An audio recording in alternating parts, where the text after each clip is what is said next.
Reba was there too, which kind of surprised me. A few years ago, Gammy invited everyone to her house on Christmas, but she accidentally forgot to send an invitation to Great Aunt Reba. She showed up anyway, but she refused to take off her coat, and she just sat there in the living room, making us all feel guilty. Dad's second cousin, Terrence, was there, and the only reason I mention him is because everyone always says I look exactly like he did when he was my age, which is really depressing. In fact, when I first heard that, I looked through Gammy's photo album to see if it was true, and unfortunately, it was. So I guess I'd better start saving up my money for plastic surgery.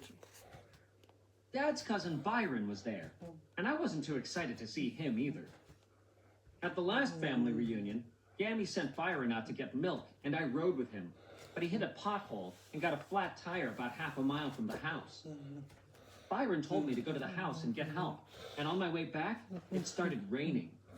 When I walked through the front door, all the ladies in the kitchen started yelling at me for tracking mud on the floor. They told me to take my shoes off and put them in the mudroom, which I did. But all that yelling must have rattled me, because I forgot all about Byron's flat tire. And when he came back to the house a half hour later, he wasn't too happy. Uncle Charlie was there, and I was really glad to see him, because he's always got his pockets stuffed with candy for us kids. But I didn't always like Uncle Charlie, because he used to tease me when I was little. I used to have this pair of red footy pajamas, and every time Uncle Charlie saw me, he'd say the same thing. Hey there, Red. Hey there, Red. For some reason, it really got under my skin. I told Mom how I felt, and she took me to the store to get some new pajamas, which were blue. So the next time I saw Uncle Charlie, I knew I had him beat. But it only took him about 3 seconds to give me a new nickname.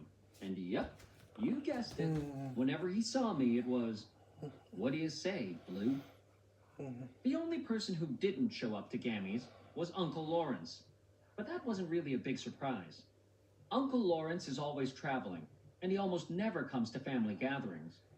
But sometimes he makes an appearance by webcam, like he did at Great-Grandpa Chester's funeral. The last people to arrive were Uncle Gary and his fiancée, Sonia. She seemed nice enough, and I guess they're pretty crazy about each other from the way they were acting. Unfortunately, I had to sit right next to them at the dinner table and find out firsthand.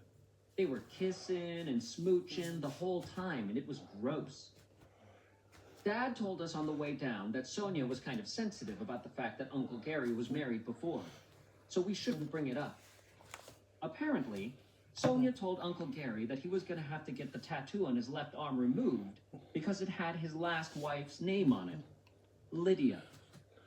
But I guess it costs a lot of money to get a tattoo removed, so Uncle Gary just added some extra words instead. I am not in love with Lydia anymore. At least Sonia didn't make Uncle Gary change the tattoo on his other arm. That's the one he got after he ate the 3-pound Monstrilla burger at Dan's Diner in one sitting. And you have to admit, that's pretty impressive. Like I said, just about everyone in the family showed up. And even though Gammy has a big house, some people had to share a room. Whenever we stay at Gammy's, I always get grouped with the people Gammy calls the bachelors, which means every male who's not married yet. This is not a group I'm real eager to share a room with, especially since there are only 2 beds in Gammy's guest room. That means some of us have to double up, and the rest have to sleep on the floor. Uncle John used to be one of the bachelors, but he got married last spring. I'm starting to wonder if maybe he got married just so he wouldn't have to sleep in there with the rest of us. It was hard falling asleep with all those people snoring away in the same room with me. So eventually, I picked up my stuff and looked for somewhere else to spend the night. The only place I could find was the bathroom next to Gammy's room, so I put my blanket and pillow in the tub and made myself a bed.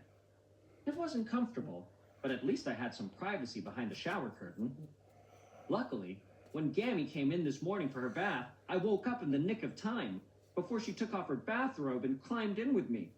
I screamed, "I'm in here! I'm in here!" After that near disaster, I was up for the day. And it was a really long day, too, because the rehearsal dinner wasn't until 7 o'clock at night. But at least I knew I had the party with the groomsmen to look forward to after that. The problem with these family gatherings is that they're not really geared toward kids. So if you don't like to drink tea and gossip with the ladies, you're sort of out of luck. And everything in Gammy's house is old person stuff, so there's nothing for a kid to entertain himself with. I complained to Mom a few years ago, and she bought some Legos to keep at Gammy's house. But Gammy glued them together in one big block because she didn't like the little pieces all over the place. Besides that, there's not a whole lot for a kid to enjoy at Gammy's. She does have some hard candy in a jar on her mantle, and last year I had a few pieces. But the candy tasted awful. It was really chewy, like bubble gum. I ended up getting really sick and had to lie down on the couch for a few hours. It turns out the candy in that jar is really old. Really In fact, old. Dad said that same candy was there when he was a little kid. And he even found a picture in Gammy's photo album to prove it.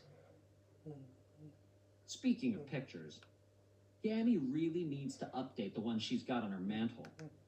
She has a photo of every single person in the family. And the one of me and Roderick is from when we went to Santa's village about 8 years ago. I keep meaning to throw that picture away when no one's looking, because that's just the kind of thing that'll crop up when they do my celebrity biography later on. All the furniture in Gammy's house is old, too, and apparently it's really valuable. I'm sure there's going to be a big fight over who gets what once Gammy passes away. In fact, people have already started putting sticky notes on the furniture to get a head start. I think that's pretty disrespectful to Gammy. But I admit there are 1 or 2 items I'm hoping to snag for myself. I may have put a sticky note with my name on it on the old record player. Sunday. During the wedding rehearsal last night, I kept thinking Uncle Gary was going to take me aside and tell me where the bachelor party was going to be. But it didn't happen. Then I looked at the wedding program and saw Manny and my names at the bottom. Ring bearer flower boy, Manny Heffley. Assistant flower boy, Greg Heffley.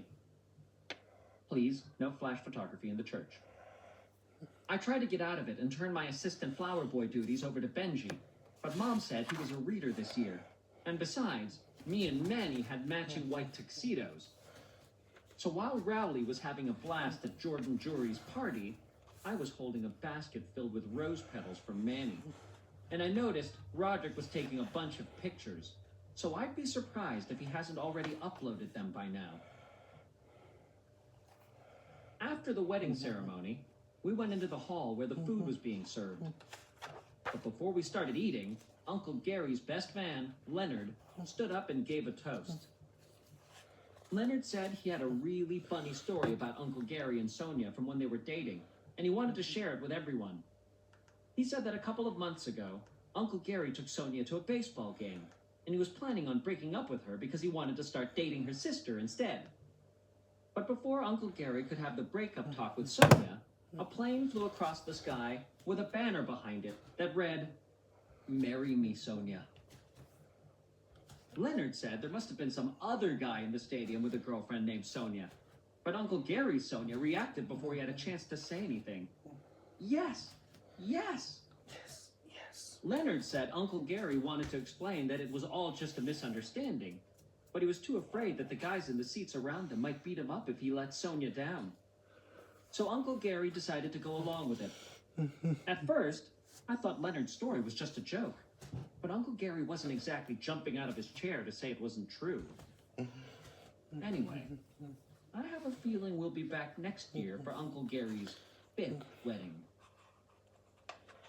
After the reception, our family went back to Gammy's house to get changed. I was gathering up my stuff when Dad walked into the room and said Gammy wanted to talk to me. At first, I couldn't figure out why Gammy wanted to speak to me in private, but then I realized I was about to get the talk. When I walked down the hallway to Gammy's sitting room, I was a little nervous, but I was also kind of excited. Gammy's been around the block about 1,000,000 times, and I figured she's got a lot of wisdom stored up. And to be honest with you, these days, I could really use some. I walked in and shut the door behind me.